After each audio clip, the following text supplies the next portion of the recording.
কোথায়? স্যার এদিকে। 1 minute.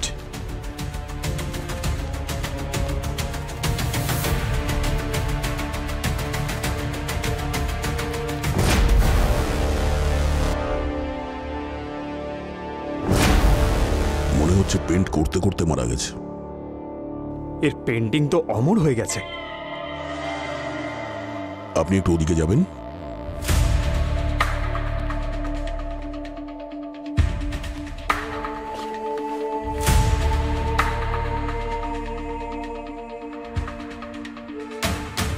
Painting এ যতগুলো স্ট্রোকস আছে একদমই ক্লিন। এই দেখতে পাচ্ছ এই শেষেরটা? অদ্ভুত না? মনে হচ্ছে এটা ওর শেষ স্ট্রোক ছিল।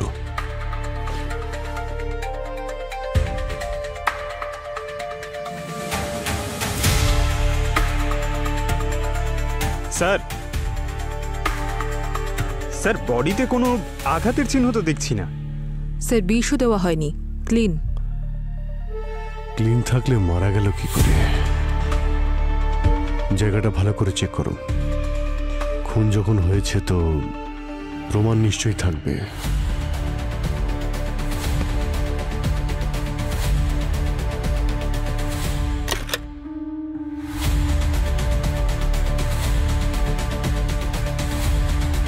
স্যার,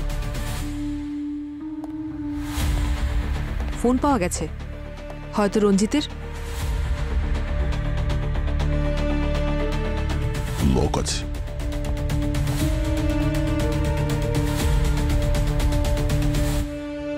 লাস্ট কল কোনো স্নেহা নামের মেয়েকে করেছিল। স্নেহা?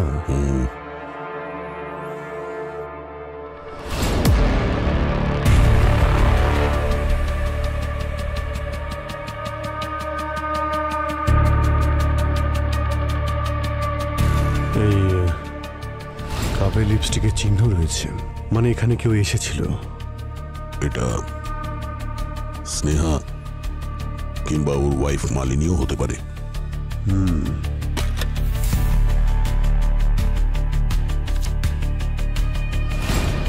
স্যার,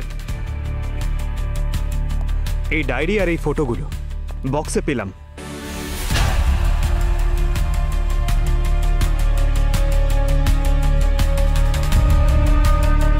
এই মেয়েটার ছবি তো, আচ্ছা এই মেয়েটার পেন্টিংই তো করছিল। হ্যাঁ স্যার, একদম ডিটো। কফি মাগে লিপস্টিকের চিহ্ন, আর লাস্ট কল করেছিল স্নেহাকে। আর তারপর এই ডায়েরি আর মেয়েটার ফটো। এই মেয়েটার রঞ্জিতের সঙ্গে কোনো না কোনো সম্পর্ক ছিল। এই আবার স্নেহা নয় তো? চলো একবার ওর স্ত্রী মালিনীর সঙ্গে কথা বলি। আমি জানি না একে। হ্যাঁ, আমি এসেছিলাম এখানে, আমাদের অ্যানিভার্সারি ছিল, কিন্তু রঞ্জিত অ্যাজ ইউজুয়াল নিজের পেন্টিং নিয়ে বিজি ছিল। তারপর আমাদের মধ্যে ঝগড়াও হয়েছিল, কিন্তু যেহেতু ওর পেন্টিং কমপ্লিট করার ছিল সেজন্য আমি চলে গেছিলাম। আপনি চলেই যখন গেছিলেন তাহলে ফিরে এলেন কেন? আমি ভাবলাম যে এই সিচুয়েশনে যেন মুড খারাপ না করে, অ্যাটলিস্ট অ্যানিভার্সারির দিন একসাথে টাইম স্পেন্ড করে, শুধু এই জন্যই এসেছিলাম স্যার। কিন্তু যখন আমি এখানে এলাম তখন তখন রঞ্জিত ওয়াজ অলরেডি গন। হ্যাঁ স্যার, অনেক চিৎকার চেঁচামেচির আওয়াজ আসছিল ভেতর থেকে।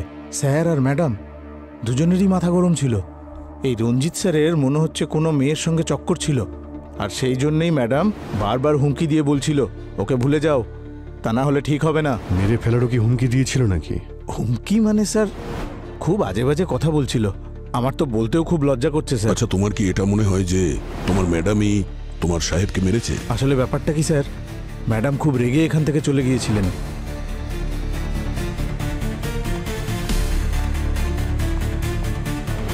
একটু পরেই ফিরে এসেছিলেন, আর তার ঠিক একটু পরেই না আমি স্যারের চিৎকারের আওয়াজ শুনেছিলাম। আমি দৌড়ে ভেতরে চলে গেলাম, তো আমি গিয়ে দেখলাম স্যার নিচে পড়েছিলেন, ম্যাডাম ওনার কাছেই দাঁড়িয়েছিলেন।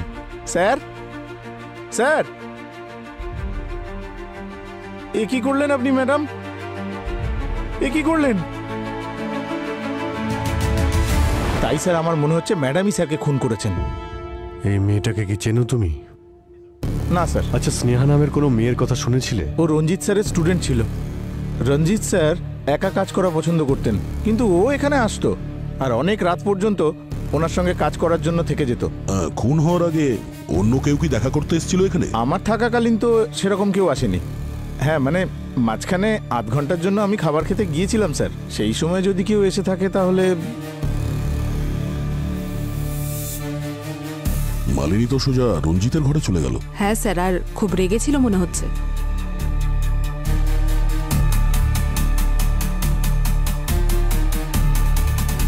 একটু ফরওয়ার্ড করো তো।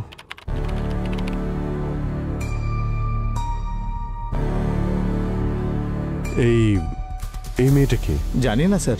ও এই সময় এসেছিল যখন আমাদের এই ওয়াচম্যান সাহেব খাবার খাওয়ার জন্য গিয়েছিল, তাই না? হতে পারে স্যার। স্যার, ওর রেড হিলস আর জামা কাপড় বেশ দামি মনে হচ্ছে। যখন ওয়াচম্যান ভিতরে গেল ঠিক তার আগে মালিনী কতক্ষণ ছিল? স্যার প্রায় 10 মিনিট। আচ্ছা, ওই যে মেয়েটা যে ওর মুখটা ঢেকে রেখেছিল, ও কতক্ষণ ভিতরে ছিল? স্যার ও 10-15 মিনিট স্যার। 10-15 মিনিট তো কাউকে খুন করার জন্য যথেষ্ট। দুজনেই অনেক সময় পেয়েছে।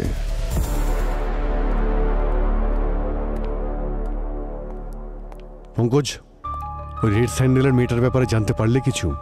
স্যার রঞ্জিতের আর্ট গ্যালারির কাছে ইনকোয়ারি করেছি, কিন্তু কেউই ওই মেয়েটাকে দেখেনি স্যার। ওখানকার যতগুলো সিসিটিভি ক্যামেরা আছে সবটাই ট্রেস করার চেষ্টা করা হচ্ছে। ওই মেয়েটার ব্যাপারে সমস্ত ইনফরমেশন চাই আমার। ওকে কি করতে এসেছিল আর কোথায় পাওয়া যাবে ওকে। আই এম শিওর ওই মেয়েটাই কিছু একটা করেছে। আচ্ছা, তোমার কেন এটা মনে হচ্ছে যে ওই রেড স্যান্ডেল পরা মেয়েটাই রঞ্জিতকে খুন করেছে? আরে ভাই, কারো বাড়িতে কেউ মুখ ঢেকে ভালো কোনো উদ্দেশ্য নিয়ে তো ঢুকবে না। দেখতে গেলে উদ্দেশ্য তো মালিনীরও ঠিক ছিল না। ওয়াচম্যান বলছিল না যে মালিনী আর রঞ্জিত অনেকক্ষণ ধরে ভেতরে ঝগড়া করছিল? তাহলেও এতটা সময় যখন ভেতরে ছিল, যা খুশি হতে পারে। হ্যাঁ, হতে পারে, কিন্তু হাজবেন্ড আর ওয়াইফের মধ্যে ঝামেলা তো হতেই পারে না। এর মানে এটা তো নয় যে কেউ কাউকে খুন করে দেবে। ওর হাজবেন্ড মারা গেছে, একটু তো সিম্প্যাথি দেখাও। আমার ডিউটি সিম্প্যাথি দেখানোর জন্য নয়, কেস সলভ করার জন্য। আর এমনিতেও তুমি কিভাবে জাজ করবে? হ্যাঁ, তোমার তো পাস্ট প্রেজেন্ট সম্পর্কে কোনো আইডিয়াই থাকে না। কি বললে? হ্যাঁ, কি বললে কি তুমি? দেখো, তুমি কিন্তু প্রফেশনাল আর পার্সোনাল বিষয় গুলিয়ে ফেলছো দয়া, বুঝেছো? আমি তো তোমাকে এটাই বোঝানোর চেষ্টা করছি যে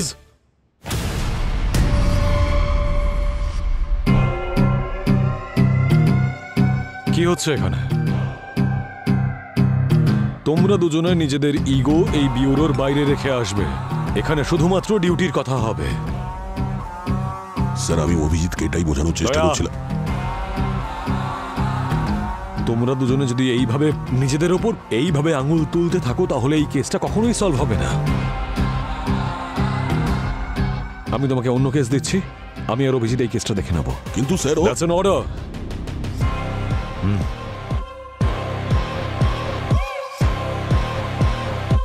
ইয়েস স্যার।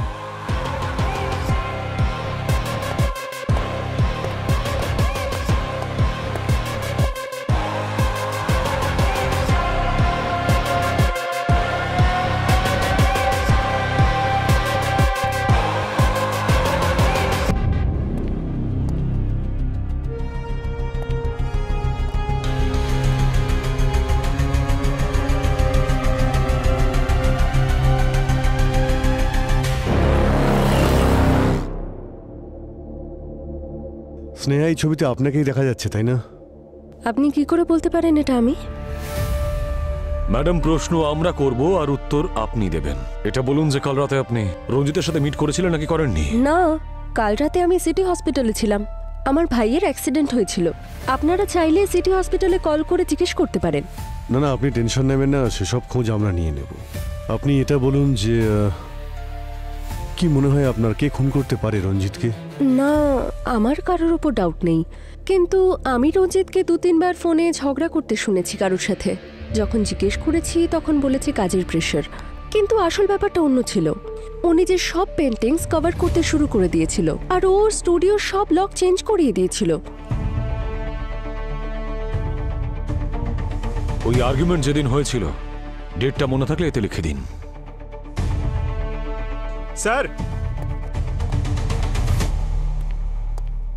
স্যার, ওই মেয়েটা যার ফটো আমরা রঞ্জিতের স্টুডিওতে পেয়েছিলাম ওর বিষয়ে জানতে পেরেছি।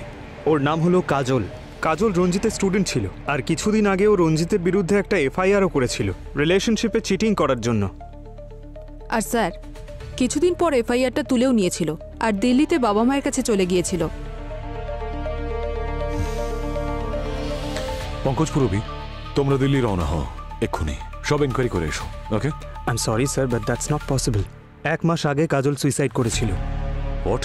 হ্যাঁ স্যার, লোকাল পুলিশের কাছ থেকে জানা গেছে, কিন্তু সুইসাইডের কারণ খুঁজে পাওয়া যায়নি। তোর বাড়ির লোকের সঙ্গে কথা বলার চেষ্টা করেছো? ওর বোনের সঙ্গে কথা হয়েছে স্যার। ওরা বলছিল যে কাজল আর রঞ্জিত নাকি একটা রিলেশনশিপে ছিল, কিন্তু যেই মুহূর্তে কাজল ওকে বিয়ে করার কথা বলে রঞ্জিত ওর সঙ্গে ব্রেকআপ করে নেয় স্যার। ওর বোন বলছিল স্যার যে সুইসাইডের আগে কাজলের একটা ফোন এসেছিল, আর কলটা আসার পরেই ও ডিস্টার্ব হয়ে গিয়েছিল। তাহলে কলটা কি করেছিল? ফোন রেকর্ড চেক করেছিলে?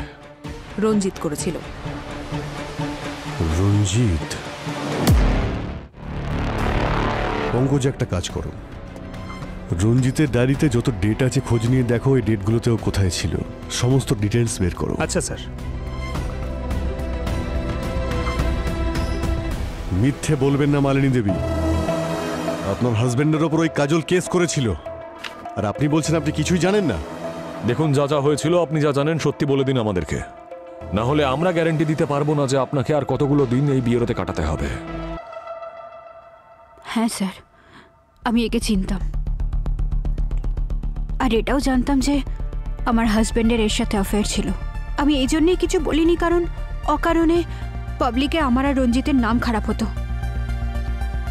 এমনিতেও এর জন্য আমাদের মধ্যে অনেক ঝামেলা হতো, কিন্তু এখনো অবধি আমি ওর সাথে দেখাও করিনি, আর আমি ওকে চিনিও না। আপনি ওকে চেনেন নাকি চেনেন না সেটা ইম্পর্টেন্ট নয়। রঞ্জিতের যেদিন মার্ডার হয়েছিল সেই রাতে আপনি ওর সঙ্গেই ছিলেন, এটা ইম্পর্টেন্ট। তাহলে গল্পটা হলো এইরকম যে একজন ওয়াইফ তার হাজবেন্ডের এক্সট্রা ম্যারিটাল অ্যাফেয়ারের ব্যাপারে জেনে যায়, আর তার ম্যারেজ অ্যানিভার্সারির দিনই সে ঠিক করে ওই দিনটাকে সে ডেথ অ্যানিভার্সারি করে দেবে। বাজে কথা এগুলো। ওই সামান্য একজন ওয়াচম্যান আপনাদের বলেছে আমার সাথে রঞ্জিতের ঝামেলা হচ্ছিল, সেজন্য আপনারা আমাকে তো দেখছি ভিলেন বানিয়ে দিলেন। আর আমি বলছি তো যে আমাদের দুজনের সম্পর্ক ঠিক ছিল না, কিন্তু আপনাদের মতো লোকেদের গেমস আমি খুব ভালো করে জানি, যে প্রথমে বড় লোকদের কেসের মধ্যে ফাঁসাবো, মিডিয়াতে নাম করব, আর তারপর ডিপার্টমেন্টে প্রমোশন, তারপর সাইড বাই সাইড ব্ল্যাকমেল করে নিজেদের পকেট গরম করা। কিন্তু একটা কথা আমি বলে রাখছি, আপনারা কিন্তু আমার কিচ্ছু করতে পারবেন না। আমার ক্ষমতা কিন্তু অনেক ওপর অব্দি আছে। এরকম ওপর পর্যন্ত ক্ষমতা থাকা অনেকেই আমি দেখেছি মালিনী দেবী, আর আমাদের কাছে বড় লোক গরিব সব সমান হয়। যদি আপনি রঞ্জিতকে খুন করে থাকেন, মনে রাখবেন খুনের শাস্তি শুধু ফাঁসি হয়। তাই যা কিছু বলবেন ভেবে চিনতে বলবেন। স্যার। হ্যাঁ পঙ্কজ? স্যার, এই ডায়েরিতে এমন অনেক জায়গা মেনশন করা রয়েছে যেখানে রঞ্জিত যেত। ওখানে একটা পুরনো বাংলো আছে স্যার, যেটা আগে একটা আর্ট স্কুল ছিল, ওখানে ও বারবার গেছে। অভিজিৎ, তুমি যাও আর গিয়ে খবর নাও, এমন কি বিশেষ আছে ওই বাংলোতে যে রঞ্জিতের ওখানে বারবার আসা যাওয়া ছিল।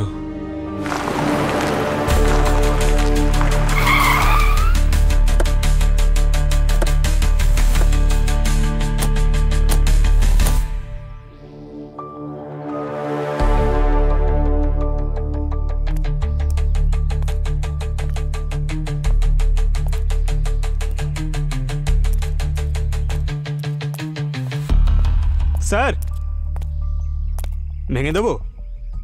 আরে ছাড়ো না ভাই পঙ্কজ, দরজা ভাঙতে গিয়ে আবার তোমার পাটা না ভেঙে যায়। দরজা ভাঙার কাজ তো শুধু দয়া, সব জায়গায় শক্তি দিয়ে সব কিছু হয় না, মাঝে মধ্যে বুদ্ধিরও ব্যবহার করতে হয়।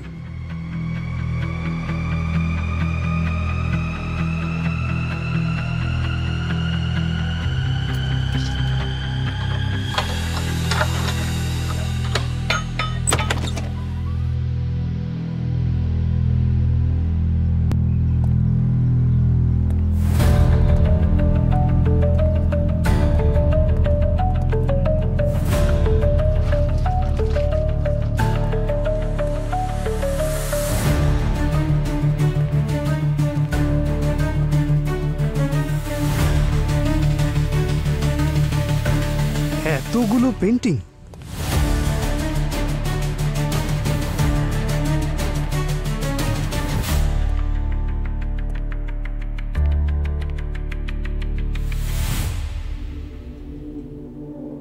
স্যার, এই পেন্টিংসগুলো দেখে মনে হচ্ছে এগুলো বেশ দামি।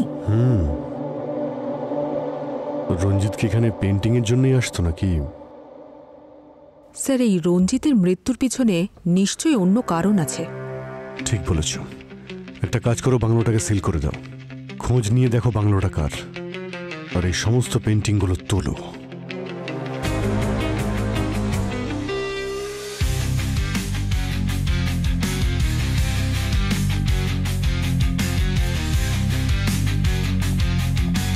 কি ডক্টর সালনকে, এই পেন্টিংটাকে নিয়ে আপনি কি টাইম পাস করছেন? আপনার কাছে আমরা একটা ডেড বডি পাঠিয়েছিলাম, কিছু জানতে পেরেছেন নাকি?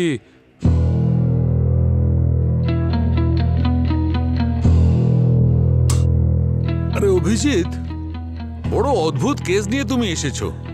কেন, কি হয়েছে? আরে ভাই, রঞ্জিতের বডিটা যখন এসেছিল একদম ঠিক ছিল, কিন্তু যত সময় যেতে থাকলো এর বডির সমস্ত অর্গানগুলো খুব তাড়াতাড়ি ডিকম্পোজ হতে শুরু করলো। কিন্তু এরকম কেন হচ্ছে স্যার? আপনারা তো বডিটাকে প্রিজার্ভ করে রাখেন না? হ্যাঁ রাখি, কিন্তু এর বডিতে অবশ্যই কিছু একটা আছে যার কারণে ওর অর্গানগুলো ডিকম্পোজ হয়ে চলেছে। কি স্যার? আসলে আমি পাঠিয়েছি গার্গিকে ওর ব্লাড স্যাম্পলস আর টিস্যু স্যাম্পলস নিয়ে আমাদের সেন্ট্রাল ল্যাবে। ওখানে চেকিং হবে, তারপরে জানা যাবে যে কি কারণে ওর অর্গানগুলো এত তাড়াতাড়ি ডিকম্পোজ হয়ে চলেছে। তাই ততক্ষণ একটু পেন্টিংটার সঙ্গে আমি টাইম পাস করে নিই। আসুন।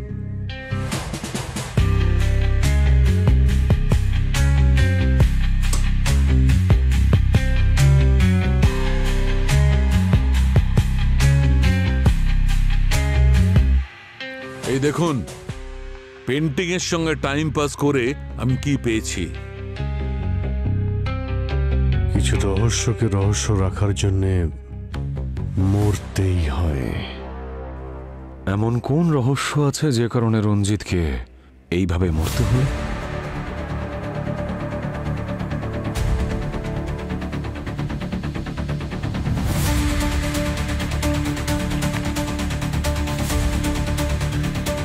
পঙ্কজ,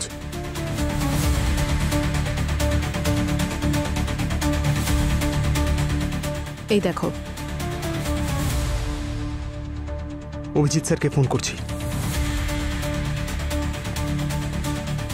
আরে স্যার, আপনাকেই ফোন করছিলাম। স্যার এই দেখুন। স্যার, আমি রঞ্জিতের ব্যাকগ্রাউন্ড চেক করছিলাম। ওর একটা সোশ্যাল মিডিয়া পোস্ট দেখতে পেলাম। জানতে পেরেছি যে আরও একটা মেয়ে রঞ্জিতের উপর চিটিং এর অ্যালিগেশন এনেছিল, কিন্তু এ কোনো এফআইআর ফাইল করেনি। ওর নাম আকাঙ্ক্ষা। তার মানে সিসিটিভিতে যাকে দেখা গিয়েছিল সে আকাঙ্ক্ষাই, যে ওই রাতে রঞ্জিতের আর্ট গ্যালারিতে গিয়েছিল। খোঁজ নাও, গিয়ে মিট করো ওর সঙ্গে। বিখ্যাত পেন্টার রঞ্জিতের মৃত্যুর পেছনে কার হাত রয়েছে সেই রহস্য এখনো রহস্যই আছে, কিন্তু এখন যখন সিআইডি ইনভলভ হয়েছে এই কেসে, তখন নিশ্চয়ই আমরা খুনিকে শনাক্ত করতে পারবো। কিন্তু এই মুহূর্তে আপনারা আমাদের সাথে থাকুন। আপনাদের মধ্যে আসছে কিরণ, রহস্য উদ্ঘাটন করতে, যে রহস্য আসলে একটা স্ক্যাম, যেটা আপনার রাতের ঘুম কেড়ে নিতে পারে। সুনীল, আমাকে তো একটু হেল্প করতে পারো? সারাদিন বসে বসে টিভি দেখে যাও। নমস্কার দর্শক, আমি হলাম কিরণ, দেখছেন সেকেন্ডস রিপোর্ট। আপনাদেরকে স্বাগত জানাই। সুনীল, কখন থেকে চিৎকার করছি, কিন্তু তুমি তো টিভি দেখা থেকে বিরতি নিতে পারছো না। তাজা খবর শুধু তুমি খ্যাচখ্যাচ করো, শান্তিতে একটু টিভিও দেখতে দেবে না। সেই সত্য ঘটনাগুলো তুলে নিয়ে আসি। আচ্ছা তাই বুঝি? আর এর গলা তো কোকিলের মতো লাগে তোমার, তাই না? এখানে বসে তুমি কোনো নিউজ টিউজ দেখো না, এই বাজে মেয়ে কিরণকে দেখার জন্য তুমি টিভি অন করো। আমি সত্যি যদি পারতাম তাহলে এই নিউজ চ্যানেলটা বন্ধ করে দিতাম, আর এই মেয়েটার গলা টিপে দিতাম। ফুটেজ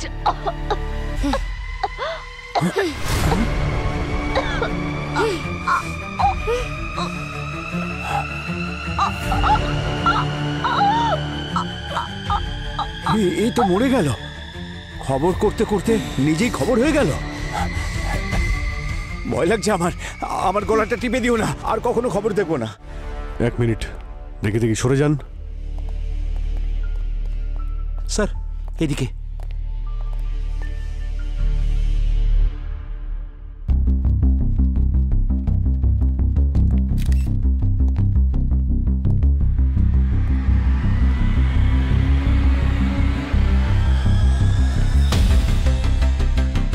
ইয়েস ডক্টর গার্গী, জানতে পারলে কিছু?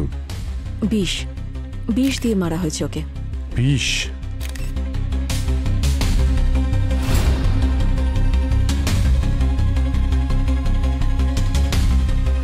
নখগুলো দেখছেন স্যার, একদম নীল হয়ে গেছে, আর ওর ঠোঁটের চারিদিকের স্কিন শুকিয়ে গেছে। It's a clear case of poison.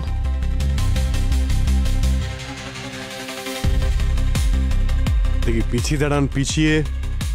আপনারা ওদিকটা গিয়ে লাইন দিয়ে দাঁড়ান। কি করছেন কি আপনারা?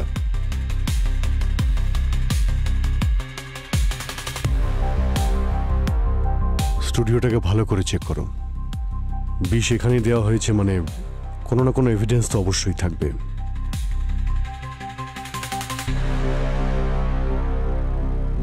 এখানকার ডিরেক্টর কে? আমি স্যার। কি নাম আপনার? রমেন। লাইভ ক্যামেরায় যা কিছু হয়েছে তা তো ভাইরাল হয়েই গেছে, কিন্তু এখানে সব কি করে হলো আপনি আমাকে বলবেন? স্যার কিচ্ছু বলতে পারবো না, সব কিছুই অন্যদিনের মতো নর্মালি ছিল। কিরণের প্রাইম টাইম শো ছিল, 7-9টার সময় আমরা লাইভে এসেছিলাম। কিরণ প্রোগ্রাম শুরু করেছিল, আর ঠিক তখনই হঠাৎ ওর গলায় ব্যথা শুরু হয়। 30 সেকেন্ডের মধ্যে ওর মৃত্যু হয় স্যার।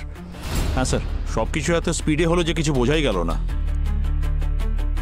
আপনি কি করেন? স্যার আমি এখানকার ফ্লোর ম্যানেজার নাদিম। এখানকার যতগুলো ফুটেজ আছে সবই চাই আমার।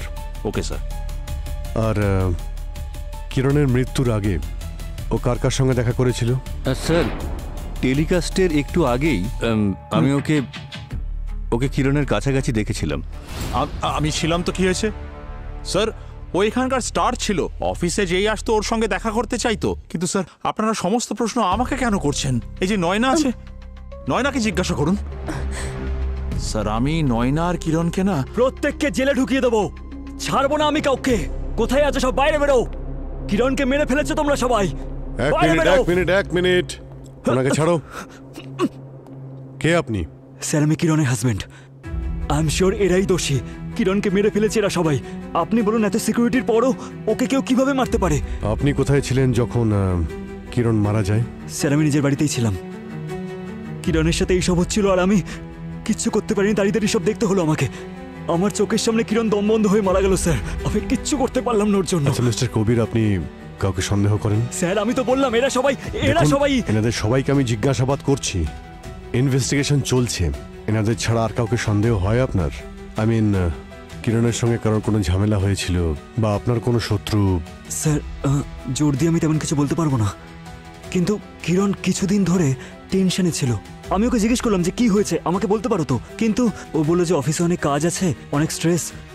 দেন আই থট যে এটা মিডিয়া লাইন, স্ট্রেস থাকা স্বাভাবিক, তাই। কিন্তু স্যার আমি আপনাকে বলে দিচ্ছি এরা সবাই মিলেই ওকে মেরেছে। ঠিক আছে, সেটা আমরা ধরুন, ছাড়বেন না কাউকে। দেখছি। আচ্ছা ওনাকে বসাও ওনাকে। আপনি বসুন।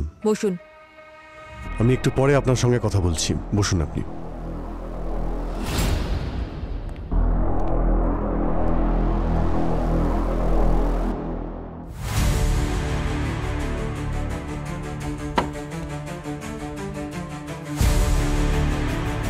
আচ্ছা আপনারা কি বলছিলেন নয়নার ব্যাপারে? হ্যাঁ স্যার, আমি যেটা বলছিলাম, আমি নয়না আর কিরণের মধ্যে একদিন প্রচন্ড ঝগড়া হতে দেখেছি। কি বলছে? কিরণের সঙ্গে ঝগড়া হয়েছিল তোমার? ইয়েস ম্যাম, আমার আর কিরণ ম্যামের একদিন আর্গুমেন্ট হয়েছিল। আমি একটা স্টোরি রেডি করেছিলাম, উনি সব ক্রেডিট নিজে নিয়ে সবার সামনে প্রেজেন্ট করে দিয়েছিলেন।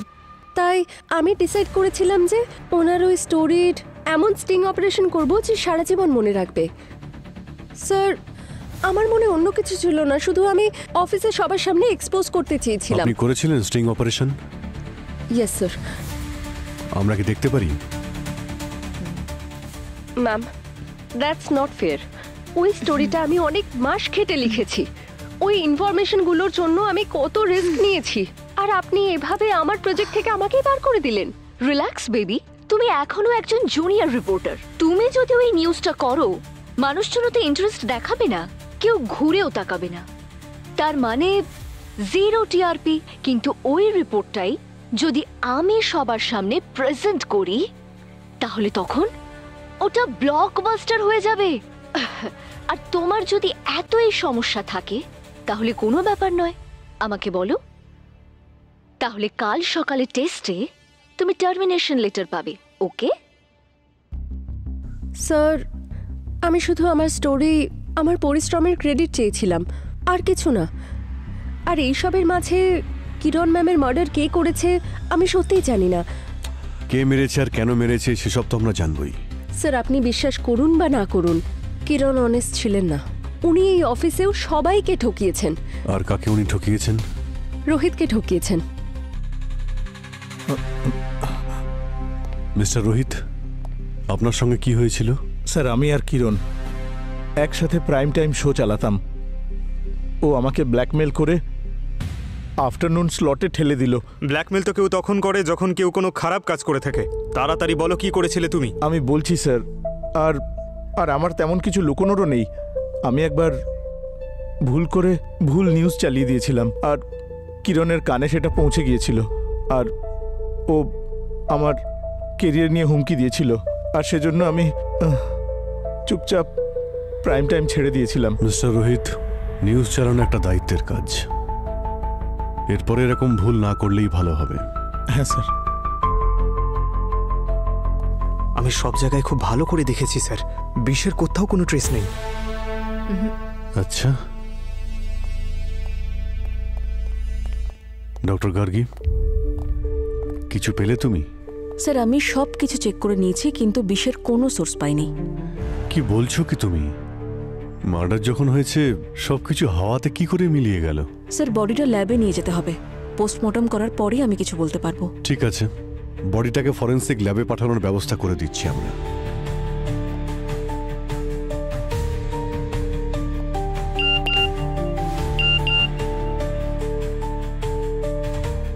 স্যার, স্যার যে মেয়েটা রঞ্জিতের বিরুদ্ধে সোশ্যাল মিডিয়ায় কমপ্লেন করেছিল ওকে পাওয়া গেছে। কে সে? ওর নাম আকাঙ্ক্ষা। আকাঙ্ক্ষা? কেউ যদি আমার ক্ষতি করার চেষ্টাও করে তাও আমি তাকে কিছু বলবো না। আচ্ছা, প্রতিশোধ নিতেও নয়? What do you mean? I mean আকাঙ্ক্ষা, তুমি যে সোশ্যাল মিডিয়ায় পোস্টটা করেছিলে রঞ্জিতের বিরুদ্ধে রাগ করে, সেটা দেখে মনে হয়নি রঞ্জিতকে তুমি এমনি ছেড়ে দেবে। রঞ্জিত আমায় চিট করেছিল। আমি কোনোদিন জানতেই পারলাম না যে ও ম্যারিড। আমি ডিপ্রেশনে চলে গিয়েছিলাম, অনেক কষ্টে ওভারকাম করেছি। আর ম্যাম, আজকাল সোশ্যাল মিডিয়া সব থেকে সেফ জায়গা নিজের অ্যাঙ্গার আর ডিপ্রেশন বের করার জন্যে। আপনি ওখানে হাজার হাজার পোস্ট পাবেন এরকম। আচ্ছা, সেই হাজারটা লোক রঞ্জিতের আর্ট গ্যালারিতে নিশ্চয়ই যেত না? এর তো মুখ ঢেকে আছে ম্যাম। আপনি কি করে শিওর হচ্ছেন যে এটা আমি? কাল রাতে কোথায় ছিলে তুমি? নিজের বাড়িতে। আমার স্টামাক আপসেট ছিল উইথ এ লিটল ফিভার। আমি ওষুধ খেয়ে ঘুমাচ্ছিলাম। কোনো প্রুফ আছে তোমার কাছে? ম্যাম আমি একা থাকি। এবার একা থাকলে আমি প্রুফ কোথা থেকে দেব? আপনি তো একজন সিআইডি অফিসার, খোঁজ নিয়ে জেনে নিন। সে তো আমি অবশ্যই জানবো। স্যার আমি আকাঙ্ক্ষার ফোনের লোকেশন চেক করেছিলাম, ও ঠিকই বলেছে রঞ্জিতের মার্ডারের সময় ও বাড়িতেই ছিল। স্যার ওই বাংলোটা যে আছে সেটা কিন্তু রঞ্জিতের নামেই রয়েছে। রঞ্জিতের নামে? এত দামি পেন্টিং যেটা বিক্রি করে কয়েক লাখ টাকা কামানো যায়, সেটা আর্ট গ্যালারিতে রাখার বদলে ওখানে ওই পুরনো বাড়িতে কেন রাখতে গেল? স্যার ওই স্নেহা যে বলছিল রঞ্জিতের সঙ্গে কার নাকি ঝামেলা হতো, ওই ডিটেল থেকে একটা কমন নাম্বার সামনে এসেছে, বিক্রম নামের কেউ।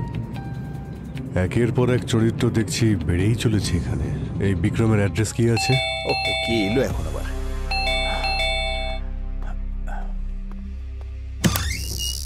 মিস্টার বিক্রম, আপনারা কারা? অনেক দেরি করলেন দরজা খুলতে। আরে এ কি অসভ্যতা! কি করছিলেন আপনি? হ্যাঁ, আমি তো ওয়াশরুমে ছিলাম। আপনারা কারা? আমরা সিআইডির লোক। সরি স্যার, একটু বেশি রিঅ্যাক্ট করে ফেলেছি। কাল রাতে আপনি কোথায় ছিলেন? এখানেই ছিলাম, বাড়িতে। রঞ্জিতকে নিশ্চয়ই আপনি চেনেন। আরে ওকে কে চেনে না স্যার? 1 নম্বরের ফ্রড আর অত্যন্ত ভাঁওতাবাজ। ও তো নামকরা পেইন্টার ছিল। আরে কি এমন পেইন্টারও অন্যদের স্টাইল আর আইডিয়া কপি করে এস্টাবলিশ করেছে নিজের ক্যারিয়ার। আমার স্টাইলও কপি করেছিল ও স্যার। শুধু এইটুকুর জন্য ওকে খুন করলে? আরে কি কথা বলছেন আপনারা? আমি কোনো মার্ডার ফার্ডার করিনি, ট্রাস্ট মি।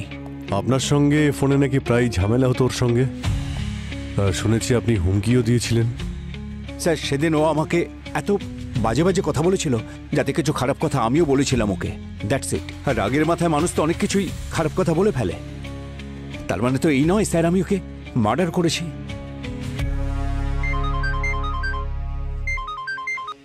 হ্যাঁ ডক্টর সালুখে। অভিজিৎ, সবাইকে নিয়ে এক্ষুনি আমার ল্যাবে চলে এসো।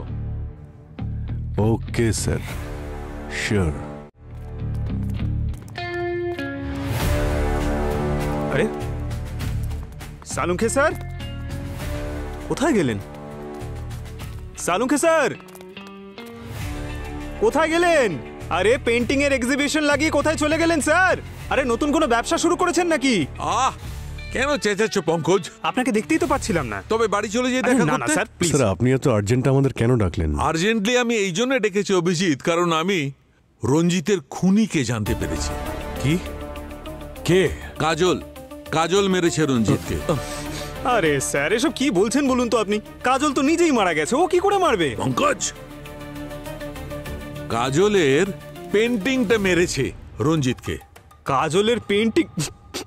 স্যার স্যার এটা হলো কি করে? আই মিন আপনি জানলেন কি করে? দেখো, যখন গার্গী আমাদের সেন্ট্রাল ল্যাবে ওই রঞ্জিতের ব্লাড আর টিস্যুস চেক করছিল, রিপোর্ট চেক করছিল, তখন আমি কিরণের পোস্টমর্টেম করছিলাম। অদ্ভুত ব্যাপার, আমি কিরণের অর্গানগুলো ওই রকমই ডিকম্পোজ হতে দেখলাম, ওই রকমই তাড়াতাড়ি যেমন রঞ্জিতের অর্গানগুলো ডিকম্পোজ হচ্ছিল। তার মানে রঞ্জিত আর কিরণের মৃত্যু একই বিষয়ের জন্য হয়েছে? স্যার, সাইটোনিয়াম 47। AK-47 এর পরে প্রথমবার এই ভয়ঙ্কর একটা নাম শুনলাম। কি ছিল জানো? সাইটোনিয়াম 47। সেটাই? হ্যাঁ, সেটা খুব বিপজ্জনক বিষ পঙ্কজ। ইনফ্যাক্ট AK-47 এর থেকেও বেশি। 1 সেকেন্ডেই সব শেষ হয়ে যায়, ডেড। আর খুব তাড়াতাড়ি ওর অর্গানগুলো ডিকম্পোজ হতে শুরু করে দেয়। স্যার বিষ যখন ছিল তখন আপনি বডিতে কেন পেলেন না? এটাই তো এর বিশেষত্ব স্যার। এটা ভিকটিম মারা যাওয়ার কয়েক ঘন্টা পরেই ডাইলিউট হয়ে যায়। রঞ্জিতের কেসেও এটাই হয়েছিল। কিন্তু এই বিষটা এদের দুজনের শরীরে এলো কি করে? মানে রঞ্জিত আর কিরণ দুজনের মৃত্যুর আগে কোনো কিছুই তো খায়নি, আর না এদের শরীরে কোনো ইনজেকশন দেওয়ার চিহ্ন রয়েছে। ইউ আর রাইট, এই কথাটাই আমিও ভাবছিলাম। একই জিনিস আমাকেও খুব ভাবাচ্ছিল, কিন্তু আমি যখন রিপোর্ট দেখলাম একদম ক্লিয়ার। আর তারপর আমি রঞ্জিতের স্টুডিও গেলাম আর ওখান থেকে সমস্ত জিনিসপত্র তুলে আনলাম। বস, খুবই স্পেশাল কেমিক্যাল এটা, স্কিনের মধ্যে দিয়েও বডির ভেতরে প্রবেশ করতে পারে। আর রঞ্জিতের কেসটায় এই বিষ ভেতরে ঢুকেছে লিনসিড অয়েলের মাধ্যমে। লিনসিড অয়েল, যা বেশিরভাগ পেইন্টাররা নিজেদের পেইন্টিংয়ে ব্যবহার করে। পেইন্টার মাঝে মধ্যে তুলির সঙ্গে সঙ্গে নিজেদের হাতও ব্যবহার করে। ব্যাস, এই সুযোগটাই খুনি কাজে লাগিয়েছে রঞ্জিতকে মারবার জন্য। আর স্যার কিরণ কিভাবে মারা গেছে? ও ঠোঁটে যে লিপস্টিকটা ইউজ করেছিল তার মাধ্যমে। ক্যামেরায় লাইভ যাওয়ার আগে নিশ্চয়ই ইউজ করেছিল। And that's it, game over. তাহলে এই কেমিক্যাল যদি, মানে এই বিষটা, এটা যখন এতটাই ডেঞ্জারাস, তখন এটাকে অ্যারেঞ্জ করা বা তৈরি করা নিশ্চয়ই ততটাই মুশকিল। অ্যাকচুয়ালি এই কেমিক্যালটা যতটা বিপজ্জনক, এটা তৈরি করা ততটাই সহজ। এইটা তৈরি করবার জন্য যে কেমিক্যাল, যে কম্পোনেন্টসের দরকার পড়ে, সেসব খুব সহজেই মার্কেটে কিনতে পাওয়া যায়। খুব লো আইকিউ এর লোকেরাও ইন্টারনেট দেখে এটা বানাতে পারে। তার মানে রঞ্জিত আর কিরণের মৃত্যু হয়েছে একই বিষে। ডেফিনেটলি দুজনের খুনি একজনই হবে। তাহলে খোঁজ নাও যে এই দুজনের মৃত্যু একই বিষয়ের কারণে হওয়া কোনো কোইন্সিডেন্স নাকি কানেকশন।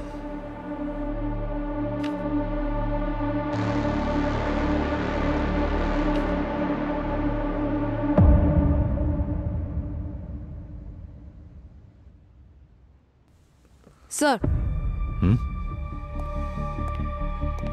স্যার কিরণের জিনিসপত্র থেকে আমরা কিছু ফেমাস পেইন্টারের পোর্টফোলিও পেয়েছি আর কিছু পেইন্টিংসের ফটোজ। এই দেখুন, এটা এটা এই পেন্টিংটা, এটা তো ওই পেন্টিংটা যেটা রঞ্জিতের বাংলোতে দেখেছিলাম। তার মানে এই কেসে শুধু মার্ডারই নয়, নকল পেন্টিং তৈরি করার একটা অ্যাঙ্গেলও রয়েছে। একটা কাজ করো, রঞ্জিতের বাংলো থেকে যতগুলো পেন্টিং পাওয়া গেছিল সব বিউরোতে নিয়ে এসো।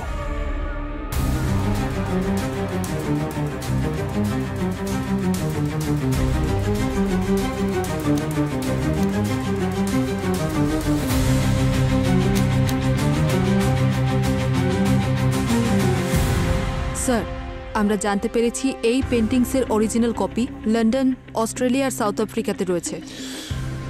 তার মানে রঞ্জিত এই সব পেন্টিং এর ডুপ্লিকেট তৈরি করত, আর হয়তো এই কাজের জন্যই ওকে মরতে হয়েছে। পূর্বে তুমি লাইটগুলো অফ করো আর ইউভি লাইট দিয়ে চেক করো দেখো এই পেন্টিংগুলো কি গল্প শোনায় আমাদের। স্যার,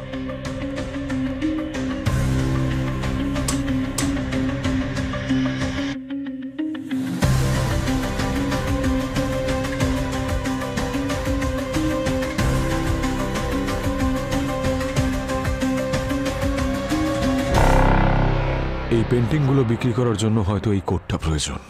পঙ্কজ, তুমি একটু ওই পেন্টিংটা চেক করো।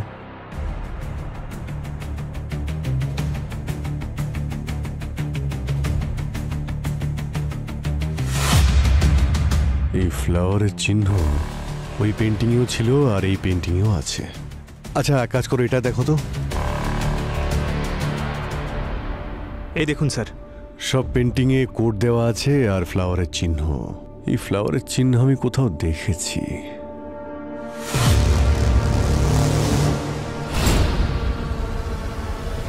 চলো ওনার সঙ্গে দেখা করি গিয়ে। আপনারা আবার আসুন স্যার, ভেতরে ওয়েলকাম। আসুন স্যার। আসতেই হলো বিক্রম বাবু, কারণ সত্যিটা জানতে চাই। কোন সত্যি? কারণ গতবার আপনি পুরো সত্যিটা তো বলেননি। মানে এটাই যে আপনি নকল পেন্টিং বানান। একটা বাংলো থেকে আপনার বানানো নকল পেন্টিং পেয়েছি আমরা, বুঝেছেন আপনি? আপনার কাছে কি প্রমাণ আছে? ওই পেন্টিং আমার। বাজে কথা বলছেন। কি বিক্রম বাবু, সত্যিটা বলবেন নাকি আরো যত্ন করতে হবে আপনাকে? হ্যাঁ,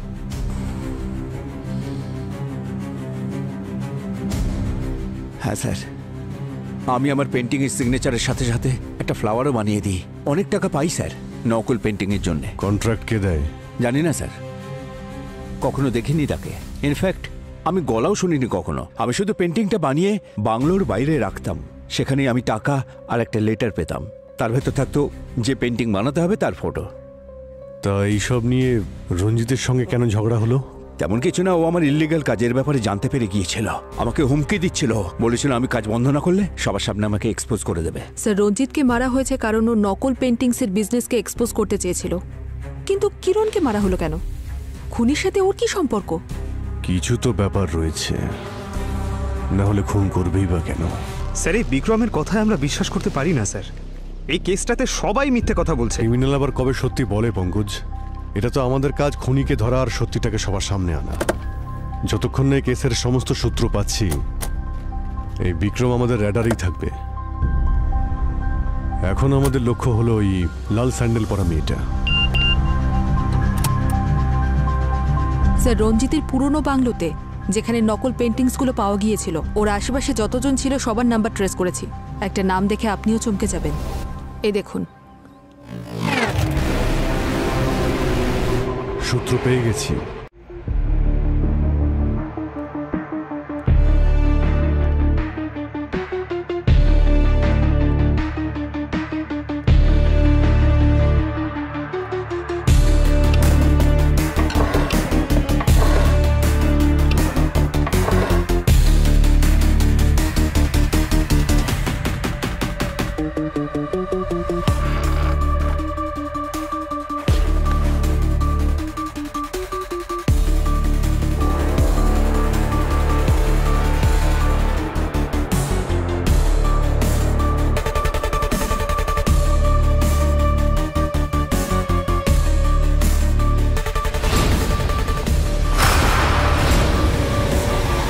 ম্যাডাম, ব্যাপারটা বুঝুন। এনআরআই পার্টি অনেক বড়। আরে বস বলেছেন এখন নয়, এখন রিস্কি হয়ে যাবে। সিআইডি বিক্রম অব্দি পৌঁছে গেছে আর সব পেন্টিংও সিজ করে দিয়েছে। ওকে বলো একটু টাইম লাগবে। ম্যাডাম, ওদের তাড়া আছে, তাই তো 5টা পেন্টিং এর জন্য 2.5 কোটি টাকা দিচ্ছে। এই ডিলটা হয়ে যাক, তারপর বেশ কিছু মাস চুপচাপ থাকা যাবে। Hello hello ma'am. আচ্ছা ঠিক আছে ঠিক আছে, আমি পেন্টিং অ্যারেঞ্জ করে টাইম আর লোকেশন বলে দিচ্ছি। আর হ্যাঁ, ক্লায়েন্টকে বলবে পুরো পেমেন্টটা যেন ক্যাশে দেয়, আর সেটাও ইন্ডিয়ান কারেন্সি। ওকে, ডান ম্যাম।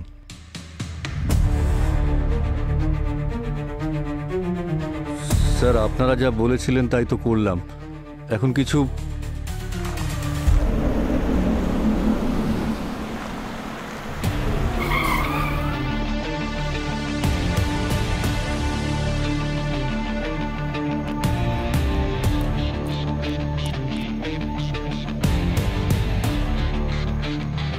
হ্যালো হ্যালো স্যার, উনি আমাদের ক্লায়েন্ট। ক্লায়েন্ট তো ঠিক আছে, কিন্তু ক্যাশ কোথায়? ক্যাশ তো আছে স্যার, গাড়িতে রাখা। আসুন। দুটো পেন্টিংস নিয়ে যাও, বাকি ক্যাশ পাওয়ার পর পিছনে রাখা আছে। Okay sir.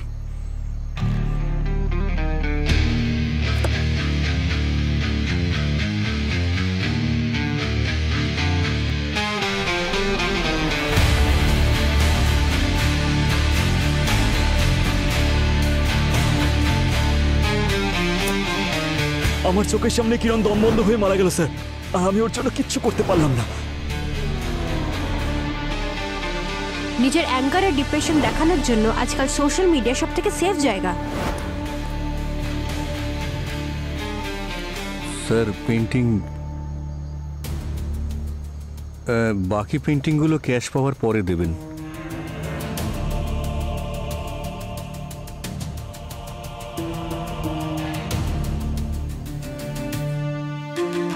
ক্যাশ। ক্যাশ।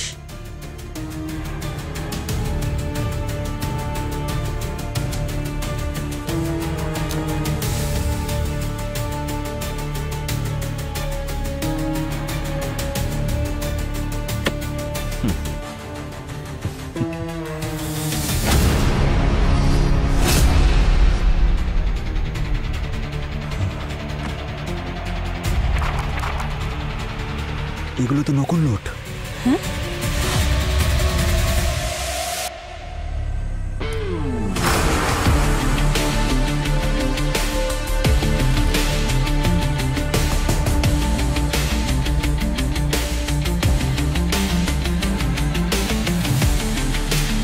লাউ গাছ লাগালে আম পাবে কোথা থেকে মিস্টার কবির?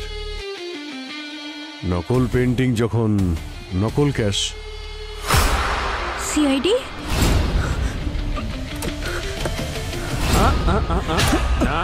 নো।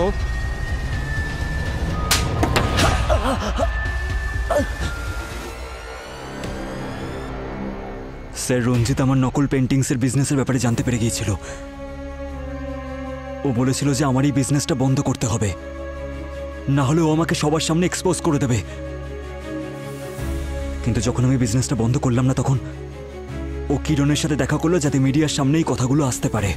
রঞ্জিত জানতো না যে কিরণ তোমার ওয়াইফ? না স্যার, কিরণ আমার ওয়াইফ হওয়ার সম্পূর্ণ সুযোগ নিয়েছে।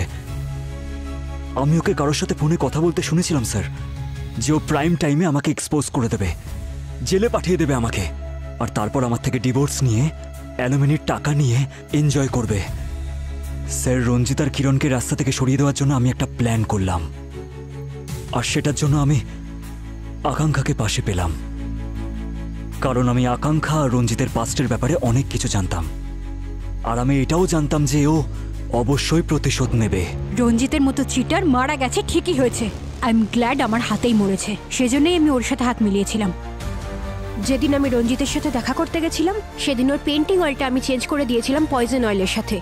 আর ঠিক সেইভাবেই আমি বাড়িতে কিরণের লিপস্টিকটা চেঞ্জ করে দিয়েছিলাম। এবার দেখো কিভাবে চেঞ্জ হয় তোমাদের লাইফ যখন জেলের মধ্যে তোমরা পচে মরবে।